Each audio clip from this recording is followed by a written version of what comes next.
At the family dinner, my uncle said, "I'm a failure. I paid the bill with his salary." Hi everyone.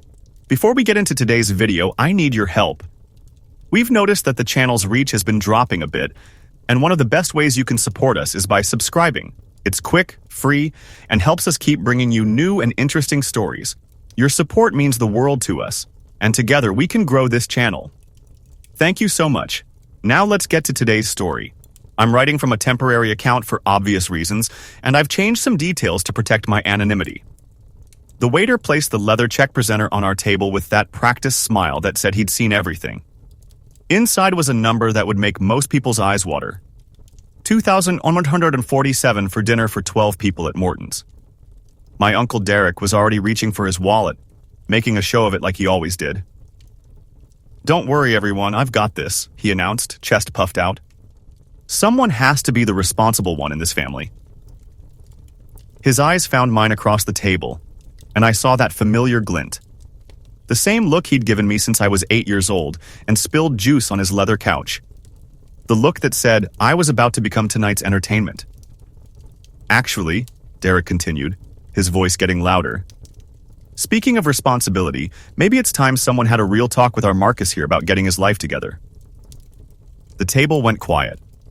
Mom's fork stopped halfway to her mouth. Dad suddenly became very interested in his steak. My sister Sarah looked down at her plate like it contained the secrets of the universe. I'd been waiting for this moment for 3 years. Not hoping for it, not planning it, but somehow knowing it would come. The moment when I'd finally have to choose between keeping the peace and keeping my dignity. "I mean, look at him," Derek went on, warming up now. 34 years old, no wife, no kids, living in that tiny apartment downtown. What do you even do all day, Marcus? Play video games? Write your little stories that nobody reads?" A few nervous chuckles from around the table. Cousin Jennifer tried to change the subject, but Derek wasn't done.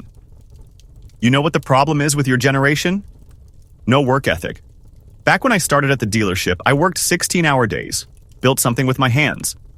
Now I've got 3 locations and employ 40 people. That's what success looks like." He leaned back in his chair, arms crossed.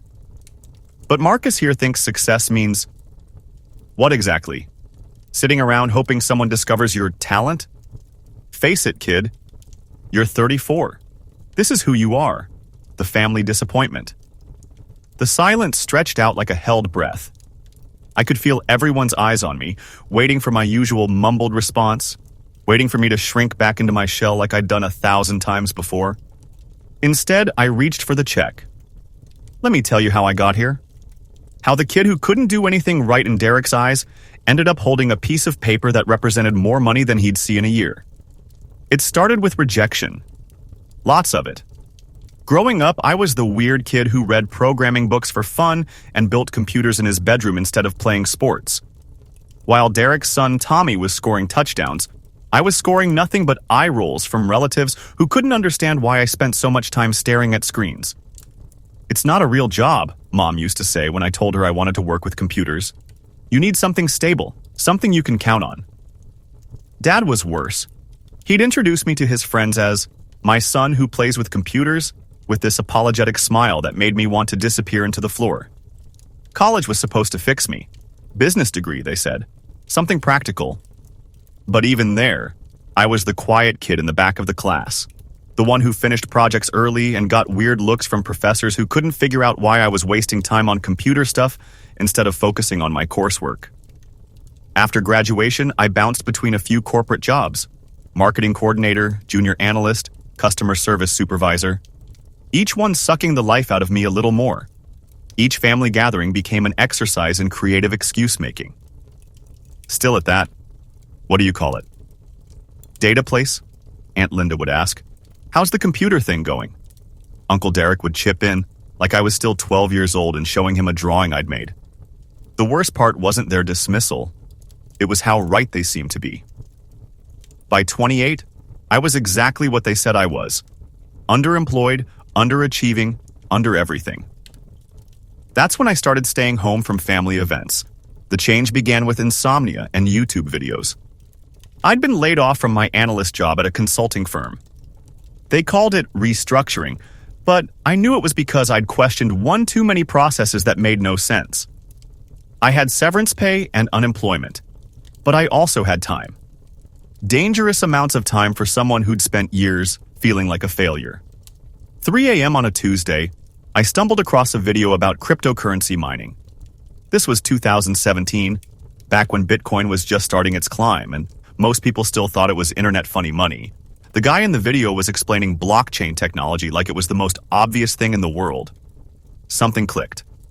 I'd been thinking about digital systems wrong my whole life. Everyone else saw computers as tools. I saw them as ecosystems. And ecosystems could be built, grown, and optimized in ways that most people never considered. I spent the next 3 months learning everything I could. Not just about crypto, but about the infrastructure behind it. The mining hardware, the network protocols, the economic incentives that made it all work. I maxed out my credit cards buying used graphics cards and set up a mining operation in my basement. Mom thought I'd completely lost my mind. "Marcus, honey, you can't make money from thin air," she said when she came to visit and heard the humming of 20 GPU fans in my basement. But I wasn't making money from thin air. I was making money from mathematics, from electricity arbitrage, from understanding systems that other people dismissed as too complicated or too risky. By early 2018, I was making more per month than I'd ever made at any job. But that was just the beginning. The real breakthrough came when I started paying attention to what nobody else was watching. While everyone was focused on Bitcoin and Ethereum, I was looking at smaller projects. Coins that solved real problems but hadn't caught mainstream attention yet. I found one that was working on supply chain transparency. Another that was creating decentralized computing networks. Projects that made sense to me because I understood the technology they were built on. I wasn't gambling. I was investing based on technical analysis that most people couldn't do because they didn't have the background to evaluate what they were looking at. The portfolio grew. Slowly at first, then faster. I diversified into traditional investments, real estate, even started angel investing in tech startups whose founders reminded me of myself. Technically competent, but socially invisible. By 2020, I had enough to never work again if I didn't want to. By 2021, I had enough to buy Derek's 3 car dealerships and not notice the expense. But here's the thing, nobody tells you about financial success. It doesn't fix the hurt. It doesn't erase the years of being dismissed, of being treated like your interests and skills didn't matter, of watching your own family give up on you before you'd even really started trying. I kept living in the same apartment, kept driving the same 10-year-old Honda, kept showing up to family events when I couldn't avoid them, letting them assume I was still the same underachieving Marcus they'd always known. Because part of me was afraid that if they knew the truth, they'd find some way to make it about them. Derek would suddenly become my biggest supporter. Mom would take credit for raising such an entrepreneurial son. Dad would tell his friends about his brilliant investor boy. And I'd lose the one thing that all that money had finally bought me, the knowledge that I'd succeeded entirely on my own terms, without their approval or encouragement or even acknowledgement. Until tonight. I pulled out my phone and opened my bank app. My primary checking account showed a balance that would make Derek's annual revenue look like pocket change. I'd moved some money around earlier in the week, consolidating accounts, and there was more liquid cash sitting there than most people would see in several lifetimes. "Actually," I said, looking up from the screen, "let me get this one." Derek laughed. "Marcus, this is almost $3,000. I appreciate the gesture, but..." I handed my black Amex to the waiter. "It's fine." The conversation continued around me while we waited for the card to process. Derek was back to talking about his dealerships, about the new Lexus franchise he was hoping to land, about the boat he was thinking of buying next summer. The waiter returned with the receipt. I signed it, added a $500 tip, and slid the leather folder back across the table. Derek glanced at it, did a double take, and pulled it closer. "Jesus, Marcus, $500 tip? What are you trying to prove?" "Nothing," I said. "Just seemed like good service." He was staring at the receipt now, his forehead creased. I could see him doing the math, trying to figure out how someone he considered a failure could casually drop $3,300 without blinking. "How did you," he started. "Pay for dinner?" I finished. "Same way you do, I imagine. I worked for it." The table was quiet again, but this time the silence felt different, expectant instead of embarrassed. Derek's face was cycling through confusion, suspicion, and something that might have been the first whisper of respect. What kind of work pays for tips like that? I could have explained about cryptocurrency portfolios and startup investments and the beautiful complexity of decentralized systems. I could have shown him my portfolio balance and watched his jaw drop. I could have listed every time he'd made me feel worthless and demanded an apology for each one. Instead, I stood up and put on my jacket.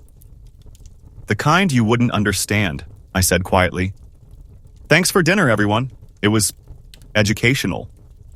I made it halfway to the parking lot before I heard footsteps behind me. "Marcus, wait!" It was Sarah, jogging to catch up in her heels. "Are you really—" she started, then stopped. "I mean, how long have you been?" "Successful?" I supplied. "About 5 years now, give or take." She stared at me like she was seeing me for the first time. "Why didn't you tell us?" That was the question I'd been asking myself for months. Why keep it secret? Why let them keep treating me like a failure when I could prove them wrong with a single bank statement? "Because," I said, "I needed to know I could do it without you believing in me first. I needed to know that my worth wasn't dependent on your approval." Sarah's eyes were bright. "And now you know?" I looked back at the restaurant where I could see Derek through the window, still holding the receipt, still trying to process what had just happened. "Yeah," I said. "Now I know." I didn't go to the next family gathering, or the one after that. Not out of anger, but out of something that felt more like completion. I'd proven to myself what I needed to prove. I'd faced down the voice that had been telling me I wasn't good enough since I was 8 years old, and I'd done it with quiet dignity instead of vindictive triumph. Derek called me a few weeks later, left a voicemail that started with bluster about showing off, and ended with a hesitant question about whether I might want to grab coffee sometime, talk about business. I deleted it without calling back. Mom texted asking if I was okay, if I needed anything, if maybe I wanted to come over for Sunday dinner. Just the three of us. I thought about it for a long time before responding. "I'm doing well, Mom. Really well. But I think I need some space to figure out what kind of relationship I want with the family going forward." She didn't text back, but she didn't need to. I could picture her in the kitchen, finally understanding that the son she'd been trying to fix for 34 years had been whole all along. The apartment I'd been living in for 6 years suddenly felt different. Not small anymore, but intentionally minimal. I'd kept it not because I couldn't afford better, but because it represented something important. The difference between enough and too much, between success and excess. I started thinking about what I wanted to do next. Not what would impress people or prove points, but what would actually matter. I had resources now. I had skills. I had the freedom to choose projects based on impact instead of income. The family disappointment had become something else entirely. The family mystery. And for the first time in my life, that felt exactly right. Some stories end with reconciliation, with family members learning to appreciate each other and growing closer through adversity. This isn't that story. This is the story of learning that you don't need other people's understanding to be understood. You don't need their belief to believe in yourself. And you don't need their love to be worthy of love. Sometimes the best revenge isn't revenge at all. It's simply living well enough that their opinion stops mattering. I kept the receipt from that dinner, not as a trophy, but as a reminder. The moment I stopped letting other people define my worth was the moment I became truly wealthy. Everything else was just numbers in a bank account.